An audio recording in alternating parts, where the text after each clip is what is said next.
He will take you for a member of his own species, and we'll go back to sleep again." Knowing all this, Phi had dragged himself 100 feet across the ice without disturbing the seal. Only 50 feet remained, yet to his feverish brain this seemed too great a distance. Seeing his seal bobbing his head, he bobbed in turn, then when the seal had dozed off again, continued his crawl. He had made another 6 yards, when with a resolve he slid the rifle forward, lifted it to position, glanced steadily along its barrel, then pulled the trigger. There followed a metallic snap, then a splash. The rifle had missed fire. The seal had dropped into its pool. For a moment the boy lay there motionless, stunned by the realization that he was still without food, and now powerless to procure any. Well, anyway, it was luck for the seal, he smiled uncertainly. It sure was his lucky day.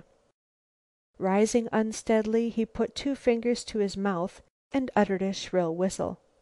From behind a towering ice pile, Rover, gaunt and miserable, yet unmistakably a white man's dog, and by his bearing one time leader of the team, came limping forward.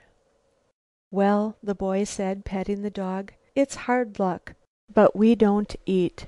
It's harder for you than for me, for you are old and I'm young, but somehow we'll have to manage. If only we knew, if only—" He stopped abruptly and his eyes opened wide. Off to the left of them, like a giant fist thrust through the fog, there had appeared the giant bulk of a granite cliff. "Land, Rover! Land!" he muttered hoarsely. The next moment, utterly overcome with excitement, he sank weakly to the surface of the ice pan. "This won't do," he said cheerily, after a brief period of rest. "Rover, old boy, we must be traveling. If the ice is crowding that shore, which it must be from the feel of the wind, there's a chance for us yet." Chapter 14